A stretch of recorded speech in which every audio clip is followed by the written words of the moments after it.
1 Samuel, capítulo 30. Feche seus olhos, a gente vai falar com Deus. Senhor, te agradecemos pelos momentos que passamos aqui. Foi tão legal, Pai, ver as coisas que o Senhor permitiu que nós já realizássemos esse ano, a despeito dos muitos problemas que enfrentamos esse ano. Pai, pedimos que o Senhor fique em nosso meio, que agora abrimos a sua palavra, o seu Espírito nos fale conosco, por Cristo Jesus. Amém. Existem muitas histórias interessantes na Bíblia, e essa é uma história muito interessante. O personagem principal, ou os personagens principais dessa história é Davi e os seus soldados. O que está acontecendo aqui? Davi e seus soldados saíram para a guerra. Davi não era rei ainda, Saul era o rei de Israel, mas Davi já tinha uma cidade onde ele morava, era a cidade de Ziglag. Bonitinho o nome, né? Davi morava nessa cidade com os seus soldados, e eles resolvem ir à guerra. E quando Davi sai para ir à guerra, sai ele, todos os soldados. E o que acontece quando sai Davi e todos os soldados? A cidade fica desprotegida. A cidade está vazia, está desprotegida. Está apenas as mulheres e as crianças.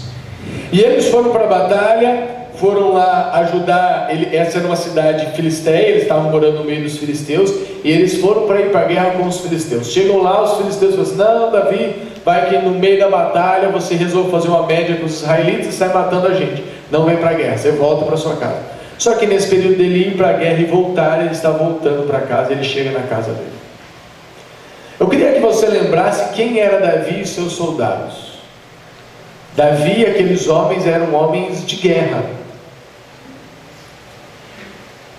E a guerra naquela época era uma coisa extremamente cruel.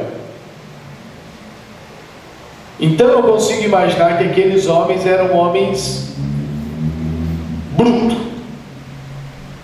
Na minha terra fala assim, bruto sistemático, né? Porque imagina, se eles matavam pessoas com as próprias mãos, isso vai tirando a sensibilidade. Também imagino que não eram uns caras muito pequenos, eram soldados, eram caras grandes e fortes. Então na minha cabeça, Davi e aqueles homens eram homens grandes, fortes, homens de batalha, homens calejados e emocionalmente duros, porque eles não tinham espaço para emoção, eles iam para a guerra.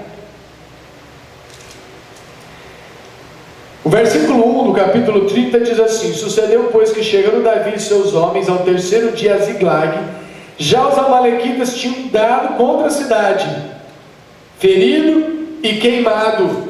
Tinham levado cativo as mulheres que lá se achavam, tinham levado cativo as crianças, porém ninguém mataram, nem pequeno nem grandes. Também somente consigo foram ao seu caminho.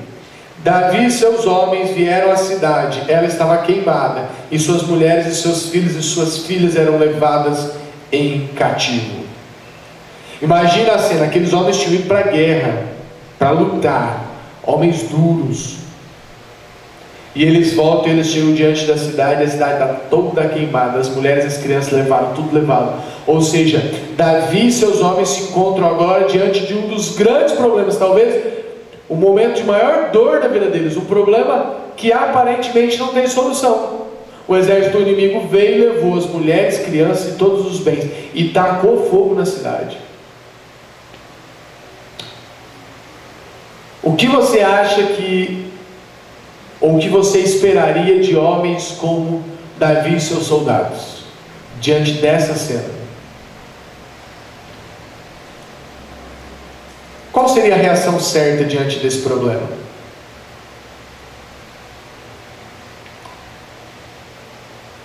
Versículo 4 diz qual foi a reação daqueles homens de guerra. Então Davi e o povo que se achava com ele ergueram a voz e choraram, até não terem mais forças para chorar. Não parece um contrassenso? Nós estamos falando de homens de guerra, soldados. Chegam diante de um grande problema, a Bíblia simplesmente diz que eles sentam e choram. E não só choram, choram até não ter mais forças para chorar. A primeira lição que eu quero tirar desse texto para vocês é que é normal nós chegarmos diante dos problemas e nos desesperarmos. É da natureza humana. Tem gente que cresceu ouvindo assim, né? Homem não chora. Todos nós choramos, é da nossa natureza. Uma natureza frágil, que às vezes se desespera diante dos problemas.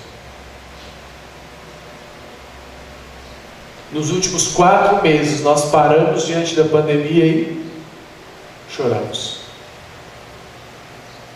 Fizemos isso como sociedade, como igreja, como clube, como famílias, como indivíduos. Muitos de nós, olhando para o futuro e não vendo perspectiva. E é natural, mesmo Davi e os seus homens, que eram homens de guerra, quando chegaram, as mulheres e os filhos não estavam, sentaram e choraram. Mas depois de chorar, esses homens se dividem em 2 grupos. E todos nós aqui vamos se dividir em desses mesmos 2 grupos. O primeiro grupo, no versículo 6, diz assim: Davi muito se angustiou, pois o povo falava em apedrejá-lo, porque todos estavam em amargura, cada um por causa dos seus filhos e de suas filhas. Então o primeiro grupo aparece na primeira parte do verso. Esses homens, essas mulheres, esses homens, esses soldados, eles olham e decidem matar Davi. E você tem que entender o que esses homens eles tinham feito. Eles tinham deixado tudo para seguir Davi. O objetivo da vida deles era servir a Davi, porque Deus tinha dito que Davi seria rei. Esses homens tinham deixado suas casas, seus familiares, a terra da herança deles, e estavam seguindo Davi, acreditando que Davi seria o rei. Então quando eles falam assim, nós vamos matar Davi, a Bíblia está dizendo assim: eles desistiram.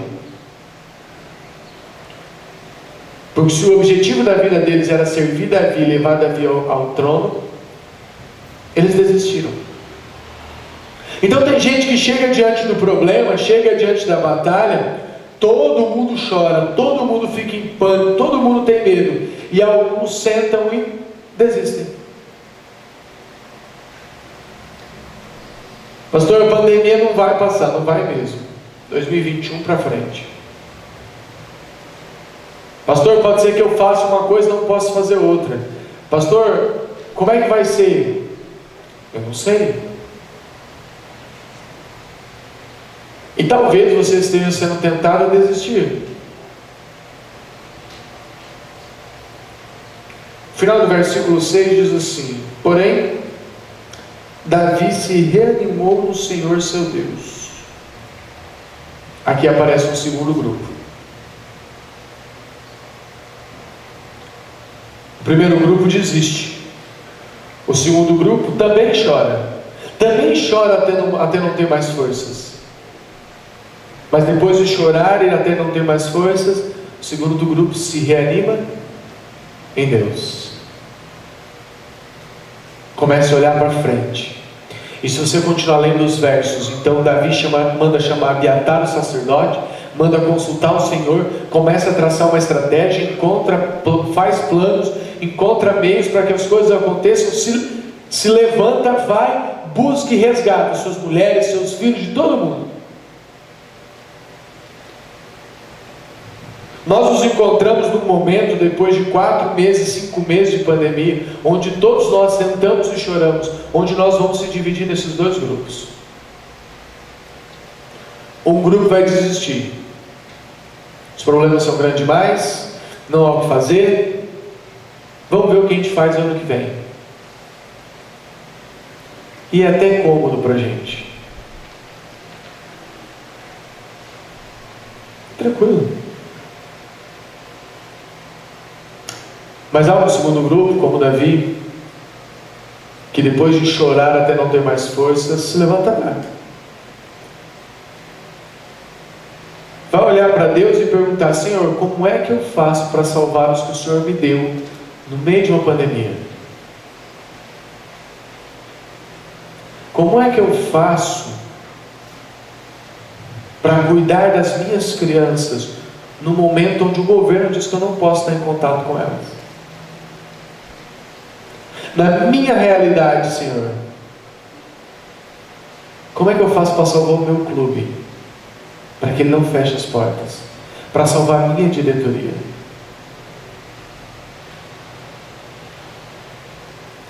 A minha pergunta para você nesse final de sábado é: quem será você a partir de agora? Querido diretor, querido líder, que líder você será?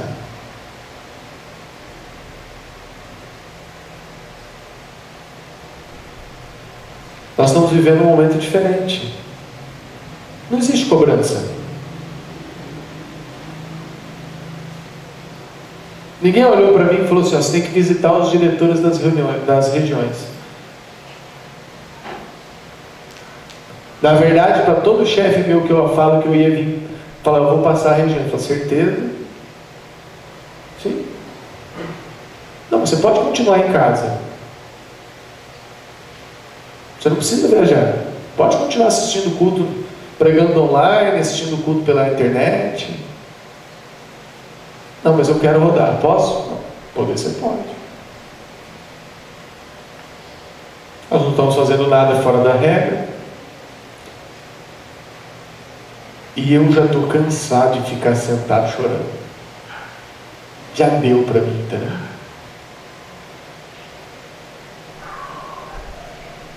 Já deu.